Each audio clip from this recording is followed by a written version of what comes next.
News.mc on Monaco Info is brought to you by Monaco Legend Properties. Our exclusive interview with the personalities making the Principality.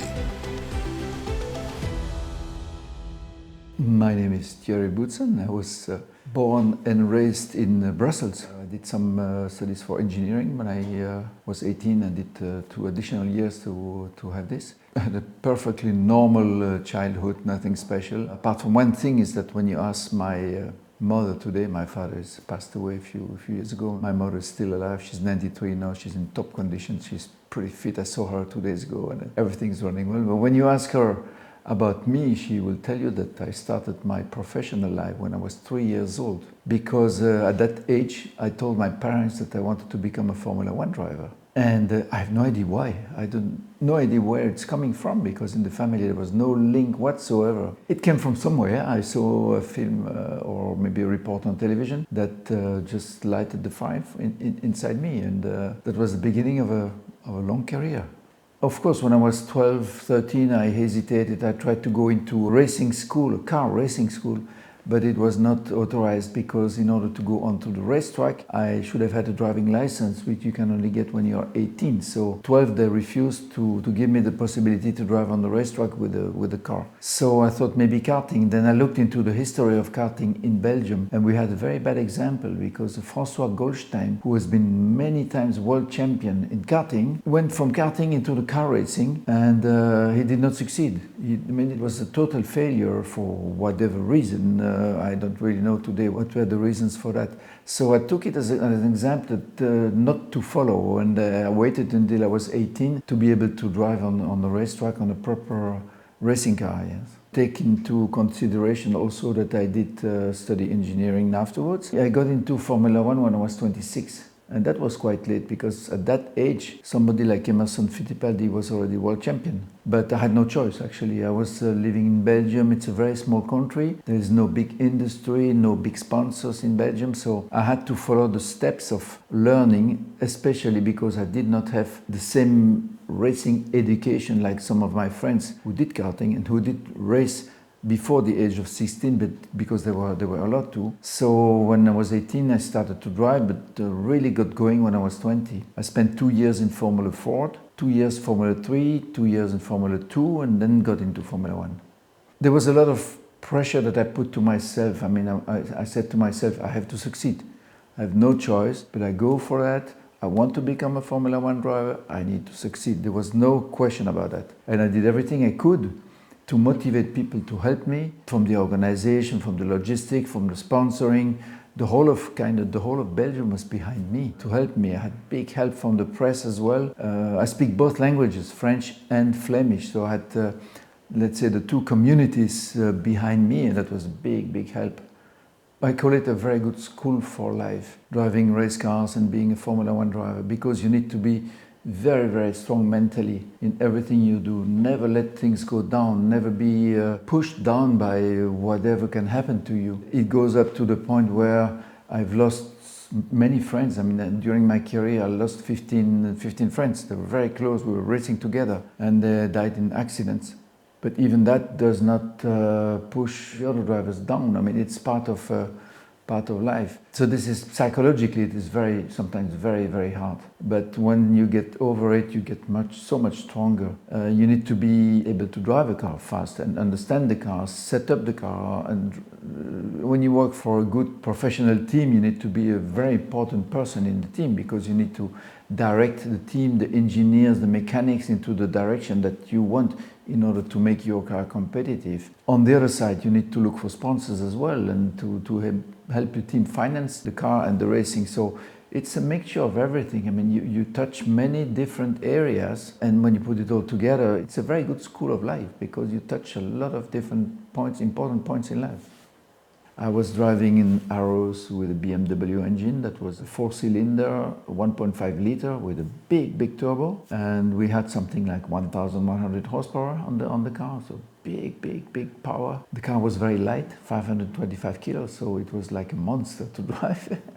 I remember driving it in Monaco. It was just flying from one corner to the other. But anyway, in Imola, It was a different story. I mean, it was a long race because we started the race with a challenge, a big challenge, because Imola was a circuit where the fuel consumption is very high. And the cars with turbo were using a lot of fuel, so we had to turn the boost down, turn the power down in order to be able to finish the race. And actually I ran out of fuel 100 meters before the finish line. So I did not hesitate 1/10 of a second. When the car stopped, I had 100 meters to do. I jumped out of the car, pushed the car in order to pass the finish line, and I passed the finish line half a second in front of Patrick Tambay, who was coming full speed with this car. For me, I took a gamble with the fuel consumption, and I made it almost to the finish, and when the car did not do it, I pushed it and I finished second. So I was very happy and proud of what I did there, because most of the other drivers would have just stopped on the side of the road, and I was so motivated. I saw the first rostrum there and I got it. When I started in Formula One, I mean, the big names were Niki Lauda, Alain Prost, John Watson, and some others, and Keke Rosberg also. I was in the, let's say, together with, I came to Formula One same time like Senna, so that we are the same generation, and Alain Prost was 1 or 2 years older, so we raced together. I raced together with Alain before in Formula 3, and then he got into Formula One and I got in Formula One a bit later. But then I knew him from before, so I mean the big names were there and I was fighting with them, trying to beat them, and I succeeded from time to time to do it. When I started in Formula One, we did not have computers, we did not have portable phones. People were allowed to smoke in airplanes and in restaurants. You know, it was these days when it's not so long ago, but life has changed completely. No computers mean that there was no interaction between the driver, the computer, and the engineer.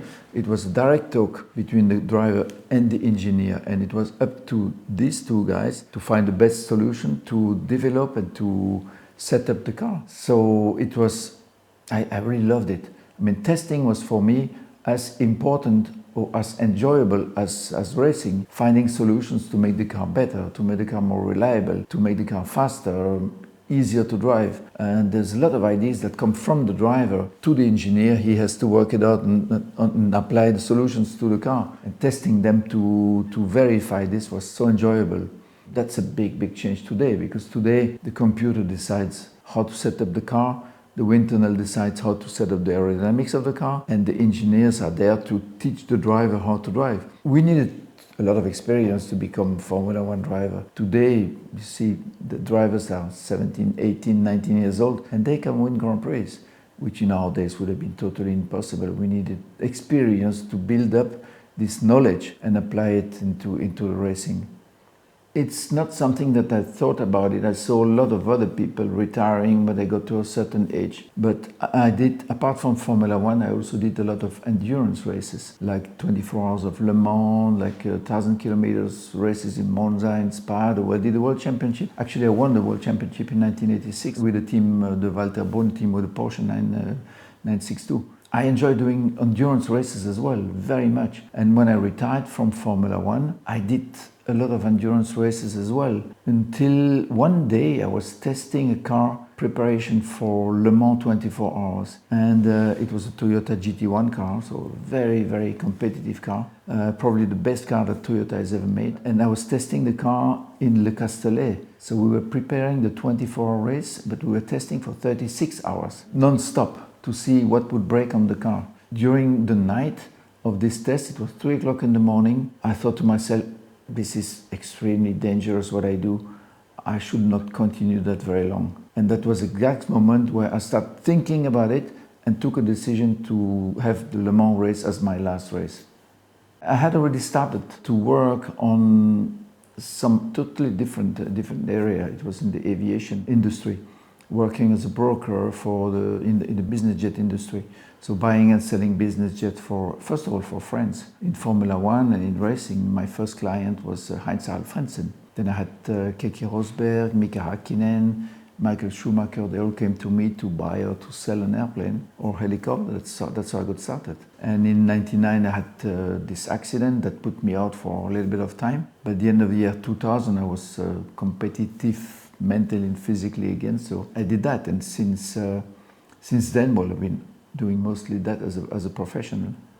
I would say the industry of private jets or business jets has changed a lot since when I started. It was mainly business jets were mainly used by industrials, by people who needed sports people who needed to travel fast. And today it's much more common. I mean, all the big companies, they have their own private jet. They all have their private jet department that is running 3, 4, 5, 6 jets, depending on the size of the company. But it's a world that has changed a lot. So we are brokers, we are buying and selling. We are also giving advice to the customers. We are consultants, and we offer all kinds of services that are required for the customers to buy the right plane or to sell the plane and to enjoy flying instead of being bothered with all these elements that we control very well. We've sold to date something like 425 airplanes in 72 countries. So we know more or less what's going to come as a problem, and we can solve that problem before it arises for our customers. So that's why they come to us. There are many similarities. Racing with a racing car, with something which you push at the limit, you have a certain amount of difficulties, danger, problems. It's the same in an airplane. The airplane must be very safe, but it's flying very fast, very high, and you are obliged to master a lot of potential difficulties when you're flying as a pilot. I'm a pilot too. I've been flying since I was 21, and I went to most of the races with my own airplane. So doing races and flying at the same time was for me a good adventure, I would say.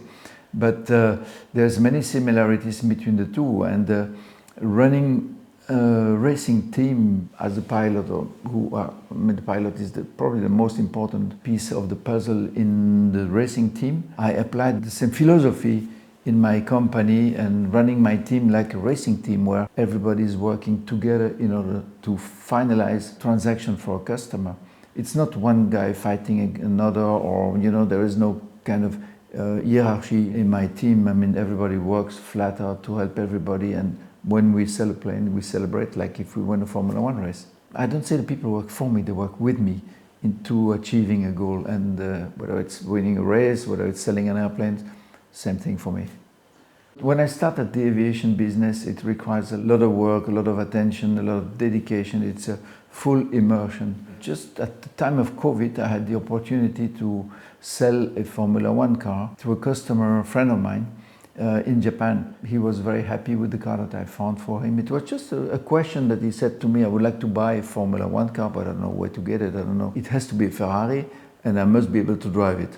I happened to know somebody in Monaco who had exactly that car that would suit his requirements. So the deal was made.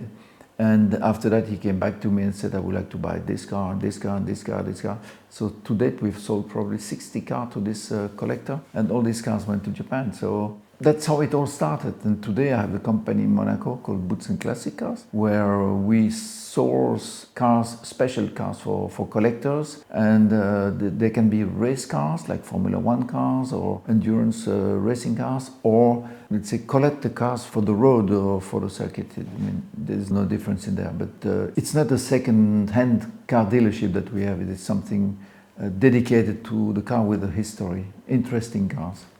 Interestingly, one of the first airplanes that I sold was the old airplane from Prince Rainier. It was a Falcon 20 that he, through his management team, they came to me and said, would you like to work on the plane and work on selling the plane for us? And I said yes, and it was a big success. That was very, very good for me, and thanks to that I received different planes. I mean, it changed a few times, and then I got rewarded for that with the fournisseur breveté de SAS Le Prince de Monaco. Donc again, hard work and dedication. Now regarding Monaco, I've seen, when I came here, Monaco was a country where you had retired people and sports people mainly. And when you got out on the street 8 p.m., everything was dark. Everything was closed. I mean, there were hardly any restaurants open. Today you have, I don't know, probably 60,000 people coming in every morning to work in Monaco, leaving the evening. So the amount of people and the amount of movement and energy which is spent in Monaco today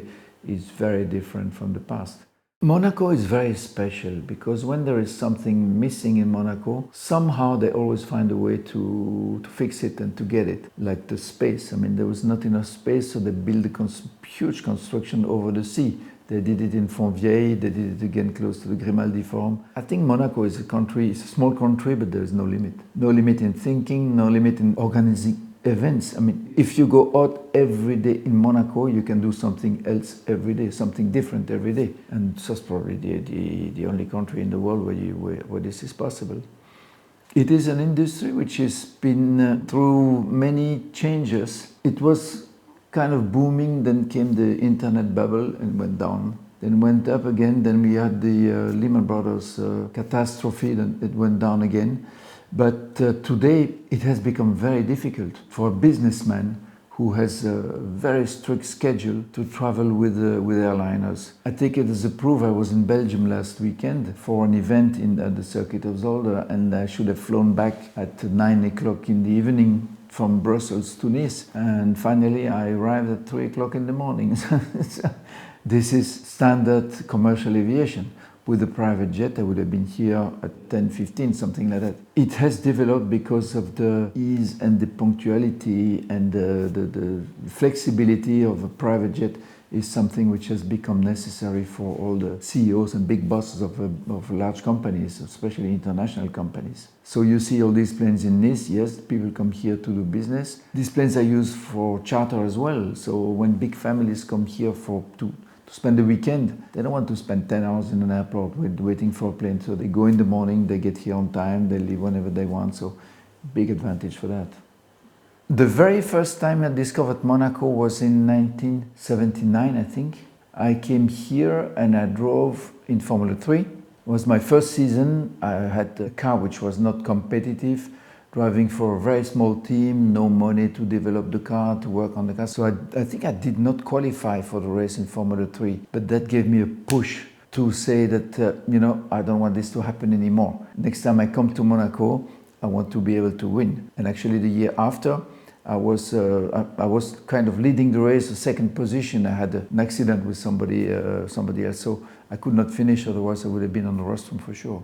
Actually, I decided to come to live to Monaco in 1984. I was driving the race car and then I was enjoying the life around it, and it's quite particular to be in Monaco during the Grand Prix week. But I saw it with an eye of somebody who would like to come and live here because it's an ideal place. I saw that from really deep from inside. Actually, I decided in 1984 to come to Monaco, and I think it was in September or October, I rented my first apartment and moved here.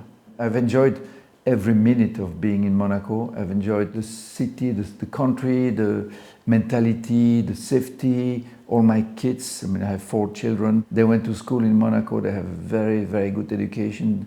They managed to go much further in their life than a normal student who would have learned in different countries. So I'm very, very happy with all that. That's all for today. Thank you for watching News.mc, your English rendezvous on Monaco Info. Discover more interviews and stories on our websites, news.mc and monacoinfo.com. This show was brought to you by Monaco Legend Properties.